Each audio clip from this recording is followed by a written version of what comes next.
Kita sekarang membahas tentang nikel di Sulawesi. Kita awali dengan pertanyaan sederhana. Berapa harga nikel di pasaran internasional dalam bentuk ore atau masih mentahan? Lalu kita tanya kembali, berapa harga nikel yang dibeli oleh smelter di Sulawesi tadi dari petambang di Indonesia? Oke, jangan dijawab dulu ya, sabar ya pertanyaan tersebut. Kita lanjutkan dulu. Kita semua mengetahui bahwa bahan baku diolah jadi bahan setengah jadi lebih untung karena naiknya lebih dari 100%. Apalagi bahannya jadi bahan jadi. Untungnya bisa 500% dibanding jualan bahan baku. Sumber daya alam Indonesia kalau hanya dijual tanah air seperti tercatat dalam Omnibus Law yang tercatat lebih dari 250 kata yang menyatakan tanah dan air, keuntungannya kecil kalau menjual hanya mentahan. Maka kalau itu tambang mineral, untuk mendapatkan nilai lebih, membangun smelter akan membuat produk setengah jadi atau bahan jadi dari mineral nikel tersebut, dan ini lebih menguntungkan secara ekonomi. Untuk itu kita ingatkan masyarakat agar lebih paham dunia penambangan dan dunia smelting proses dari mineral mentah menjadi bahan setengah jadi.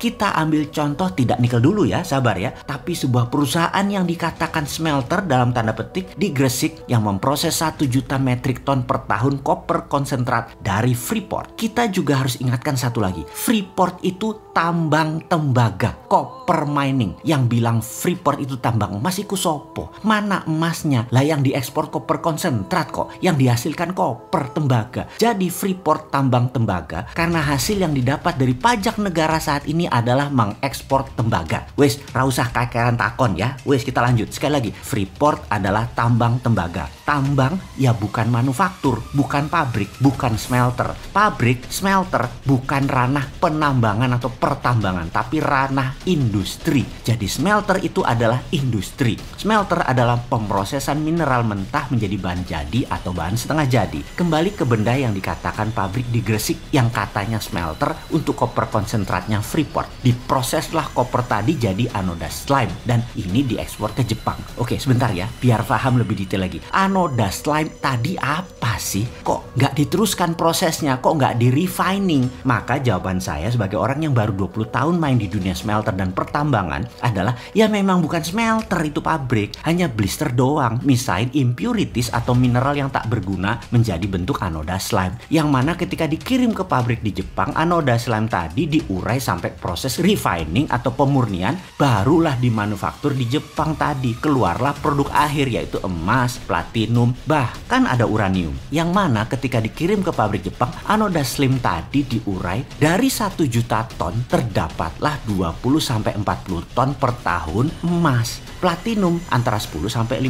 ton per tahunnya. Indonesia nggak dapat benefit dari gold tadi. Piye jawab bejal pertanyaan ini. Loh, Indonesia selama ini hanya dapat pajak dari tambang Freeport berupa koper konsentrat yang tidak seberapa nilainya, lalu dicuci lagi di Gresik sebagian, cuman bayar pajak barang setengah jadi, lalu anoda slime tadi diekspor, yang mana setelah di refine baru dapat mineral murni PGM atau precious group metal. Paham ya? Yes, dan jadi perusahaan-perusahaan tersebut selama ini menikmati ketidakfahaman pejabat sampai beberapa presiden mereka itu menikmati. Enak ya, sampai sekarang enak banget jadi mereka. Oke, silahkan dilanjut menikmati semua kelemahan ini, karena kalau nanti sahabat muda dapat mandat di tahun 2024 pasti di stop semua kenikmatan korporasi dan pejabat atau mantan pejabat pengejar rente yang dapatkan benefit kelewat banyak kemarin, karena pejabat nanti gak ada pemburu rente seperti pejabat sebelumnya. Kita kembali ke nikel sekarang. Keluarlah peraturan tidak boleh ekspor biji atau mentahan nikel. Mulia ya peraturan tersebut. Pembela tanah air sekali ya peraturan tersebut. Oh ya, mulia, cinta tanah air, iyalah. Dan yang bilang iya atau yang manut pasti nggak ngerti ngelola negara plus nggak ngerti ngelola nikel. Tujuan tidak boleh ekspor karena bahan mentah tadi harus naik nilainya menjadi bahan setengah jadi atau bahan jadi. Karena itu smelter Tiongkok hadir untuk nilai tambah tadi. Mulia sekali kan cita-cita itu semua. Oke, kita kembali ke pertanyaan awal. Harga ekspor atau harga pasaran hard commodity nikel berapa di pasaran internasional saat ini? Dan tolong bandingkan dengan harga beli perusahaan smelter Tiongkok itu dari para penambang. Lah,